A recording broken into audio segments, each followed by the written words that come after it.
కూడా చాలా ఇబ్బంది పడుతున్నారు స్టాఫ్ లేక. ఉన్న వాళ్ళందరూ పర్ఫెక్ట్గా వర్క్ చేస్తే సరిపోతారు సార్. నేను ఏమంటానంటే టెక్నాలజీ పెరిగిన తర్వాత కొంత స్మార్ట్ వర్క్ చేయాలి, హార్డ్ వర్క్ కాదు, కొంత స్మార్ట్ వర్క్ చేయాలి. డెఫినెట్ గా మీరు అన్నది నేను రిక్రూట్మెంట్ జరగడం అనేది ఖాయం జరగాలి, నేను దానికి ఒప్పుకుంటా. అట్ ద సేమ్ టైం కొంత ఉంది. ఇప్పుడు సీసీ క్యామ్స్ ఉన్నాయి. లాస్ట్ టైం మనం ఏం చేసాము, ఎలక్షన్ టైంలో ఎలక్షన్ కమిషన్ మనకి ఎలక్షన్ జరుగుతున్నంతసేపు సీసీ క్యామ్స్ రన్ అయినాయి. నిన్న అక్కడ ఎక్స్ఎమ్మెల్యేని అరెస్ట్ చేసింది కూడా సీసీ క్యామ్స్ ఫుటేజ్ బేస్ చేసుకున్నాయి కదా. సో అలాంటి సిస్టమ్ ని కూడా ఈ రోజు మనం రెగ్యులర్ దానికి అడాప్ట్ చేసుకోవాలి, రెగ్యులర్ పోలీస్ సిస్టమ్ కి అడాప్ట్ చేసుకోవాలి. కొన్ని కొంచెం ఇబ్బందికరమైన ప్రదేశాల్లో సీసీ క్యామ్స్ పెట్టుకోవడం, కానీ దాని monitoring control room, already control rooms ఉన్నాయి. కొత్త ఎస్పీ ఆఫీసర్స్ కి తప్పించి మిగతా వాటన్నిటికీ కూడా కంట్రోల్ రూమ్స్ ఉన్నాయి. కాకపోతే లాస్ట్ 5 సంవత్సరాలు సీసీ క్యామ్స్ పనిచేయడం మానేసినాయి, ఫింగర్ ప్రింట్ స్కాన్ పనిచేయడం మానేసినాయి. అంటే అనకూడదు కానీ అధ్వాన స్థితిలో ఉంది. కానీ దాన్ని మనం చేసుకోవాలి అంతే. ఇంక మనం ఏదో అయిపోయింది దాని గురించి మనం బాధపడే కన్నా అవ్వాల్సిన దాని గురించి దృష్టి పెట్టి చేసుకోవడం అనేది ముఖ్యం. కాబట్టి దాని మీద దృష్టి పెట్టడం. నెక్స్ట్ ఇంకొకటి కూడా నేను డీసీపీ గారి కిందకి నేను మర్చిపోయాను, కంపల్సరీగా ఒక ఉమెన్ ప్రొటెక్షన్ గురించి, at the same time ganja drugs గురించి లాస్ట్ టైం అనుకున్న ఒక టోల్ ఫ్రీ నెంబర్ కూడా ఇమీడియట్ గా మనం కూడా దానికి రెడీ చేసుకుని స్టేట్ అందరికి ఒకటే టోల్ ఫ్రీ నెంబర్ కూడా మనం చేసుకోవడానికి కూడా రెడీ అవుతున్నాం. రెడ్ బుక్ కక్ష సాధింపు చర్య కాదు, దయచేసి మీరు అది అర్థం చేసుకోండి. రెడ్ బుక్ అన్నది ఎవరైతే లాస్ట్ గవర్నమెంట్ లో పని చేయలేదో సక్రమంగా యాజ్ పర్ రూల్, చాలా క్లియర్ గా ఉండండి, యాజ్ పర్ రూల్ ఎవరైతే వర్క్ చేయలేదో, ఎవరైతే అనవసరంగా అక్రమంగా తెలుగుదేశం పార్టీ కార్యకర్తల మీద కానీ జనసేన బీజేపీ కార్యకర్తల మీద కానీ కేసులు బనాయించారో, ఇబ్బంది పెట్టారో, అది రెడ్ బుక్.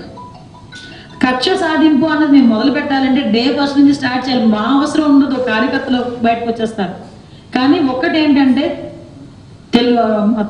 ఎన్డీఏ కార్యకర్తలందరూ కూడా కడుపులో ఎంత వాదున్నా, ఎంత కసున్నా, వాళ్ళు లాఠీ పెట్టుకుంటున్న పోలీసు ఎదురుగా కనిపిస్తున్నా కూడా కేవలం చంద్రబాబు నాయుడు గారి మాట బేస్ చేసుకొని ఆగారు.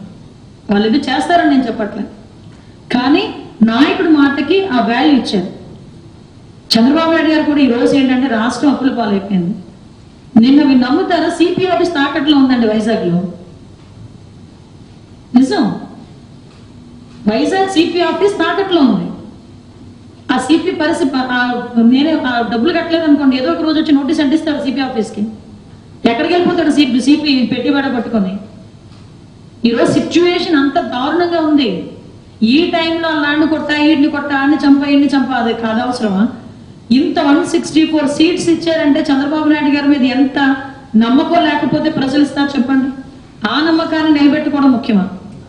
సో మాకు కావాల్సింది వాళ్ళు ఒక 2% 3% ఎగిరిపడే వాళ్ళని ఎలాగోలా మేము కూర్చోబెడతాం. ఆ సిస్టమ్ మా దగ్గర ఉంది. మిగతా 90% వాట్ ఎవరి ఏం కోరుకుంటున్నారో దాని మీద మేము పనిచేయాలి. నేను ఎగ్జాంపుల్ చెప్పి అలాంటి మీ నంబరు సెక్యూరిటీ ఆఫీస్ తాకట్లో ఉంది, కలెక్టర్ ఆఫీస్ తాకట్లో ఉంది, సిపి ఆఫీస్ తాకట్లో ఉంది. అలా ఒకసారి రాష్ట్రం మొత్తం డిపార్ట్మెంట్ వాళ్ళు ఒకసారి చెక్ చేసుకుంటే ఎన్ని పోలీస్ స్టేషన్, ఎన్ని సిపి ఆఫీస్ ముందు ఇదైనా ఈ బిల్డింగ్ ఉందో లేదో చూడాలి, ఒకసారి తాకట్లో ఉందో లేదో. నిజమండి, ఒకసారి చెక్ చేసుకోవాలి మనం కూడా ఎప్పటికెప్పుడు. ఇది నిజంగా ఈ ఆఫీస్ చంద్రబాబు నాయుడు గారు కట్టించిన ఆఫీస్. నాకు AP housing corporation, police housing corporation వాళ్ళు వచ్చారు నా దగ్గరికి. ఈ 5 సంవత్సరాల్లో ఇది ఒకటేనండి లాస్ట్ ప్రాజెక్ట్ కట్టింది వాళ్ళు. వాళ్ళకి ఏదైనా కన్స్ట్రక్షన్ ఇస్తే 5% తీసుకొని వాళ్ళు దీనికి వెళ్తారు, జీతాలకు వెళ్తారు. అంటే వాళ్ళు కంప్లీట్ గా 5 సంవత్సరాలు జీతాలు లేకుండా బతికేశారు. నేను కూడా ఏం చెప్తున్నానంటే పబ్లిక్ కి అప్పీల్, ఇలాంటి సిచ్యువేషన్ ఈరోజు రాష్ట్రం ఉంది. దయచేసి ప్రతి ఒక్కరు కూడా అందరికీ కోఆపరేట్ చేయండి. ముఖ్యంగా పోలీస్ డిపార్ట్మెంట్ వాళ్ళకి కూడా కోఆపరేట్ చేయండి.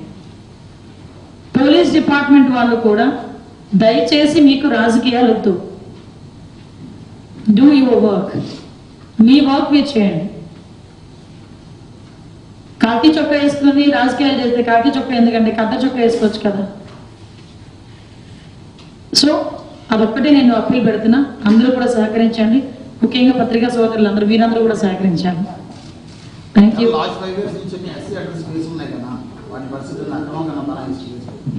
అక్రమంగా బనాయించిన ప్రతి కేసు కూడా పోతుందండి. డెఫినెట్ గా దాని మీద అంతా రీఎంక్వైరీ చేస్తాం. అక్రమంగా బనాయించారనే విషయం మనకు ప్రూవ్ అయితే కనుక డెఫినెట్ గా అవన్నీ కూడా పోవాలి. ఇదే ఇన్ఫర్మేషన్ డిపార్ట్మెంట్ వాళ్ళకి ఇస్తే కనుక నేను ఇచ్చిన ఇన్ఫర్మేషన్ మళ్ళీ స్మగ్లర్కి వేస్తున్నాను. ఉంటారు, నేను ఉండరు అని చెప్పట్లే, ఫిల్టర్ చేసుకోవాలి మనం కూడా. ఏంటంటే కొంత ఇన్ఫర్మేషన్, అందుకే నేను ఎగ్జాక్ట్లీ నేను ఇందాక కూడా మా డిపార్ట్మెంట్ వాళ్ళతో అనుకున్నప్పుడు విన్నాను, ఇంటర్నల్ ఇంటెలిజెన్స్ అవసరం. మన డిపార్ట్మెంట్ మీద మన వాళ్ళకి ఒక ఇంటెలిజెన్స్ అవసరం. ఎందుకంటే కొంతమంది ఈ ఇన్ఫర్మేషన్ కూడా గ్యాదర్ చేసే వాళ్ళు ఉంటారు. ఈవెన్ మనం చెక్ పోస్టుల దగ్గర సీసీ క్యామ్స్ లేవనుకోండి, అక్కడ ఉన్న గార్డ్ ప్రాపర్ వేలో పనిచేస్తున్నా లేదు మనకి ఎలా తెలుస్తుంది? ఒక మానిటరింగ్ అంటూ ఉందనుకోండి, వాళ్ళు భయపడతారు. సో దట్ ప్రతి ఒక్క విషయంలోని కూడా రెండు మంచి చెడు రెండు ఉంటాయి. ఒకదాని ఏంటంటే చెడుని ఎలా ఓవర్కమ్ చేయాలి, మంచిని ఎలా ముందుకు తీసుకెళ్ళాలని దాని మీద వెళ్ళాలి.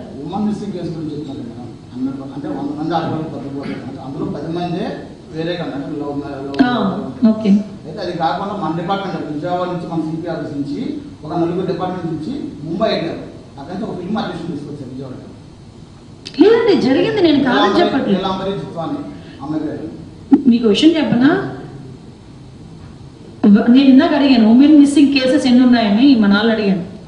వాళ్ళు కూడా నాకు ఇన్ఫర్మేషన్ ఇస్తారు. అసలు ఎన్ని వీళ్ళు రికార్డెడ్ గా ఉన్నవి ఎన్ని లాస్ట్ 5 years లో రికార్డెడ్ గా ఉన్న ఉమెన్ మిస్సింగ్ కేసెస్ అండి, చైల్డ్ మిస్సింగ్ కేసెస్ అండి. అంటే అవి మనం బేస్ చేసుకుంటే చాలా ఎక్కువ ఉన్నాయి. కొన్ని బయటపడుతున్నారు, కొంతమంది బయటపడట్లేదు. కొంతమంది ఫ్యామిలీస్ అయితే బయట చెప్పుకుంటే పరువు పోతుందని కొంతమంది తల్లిదండ్రులు కూడా చెప్పుకోవడం మానేస్తున్నారు.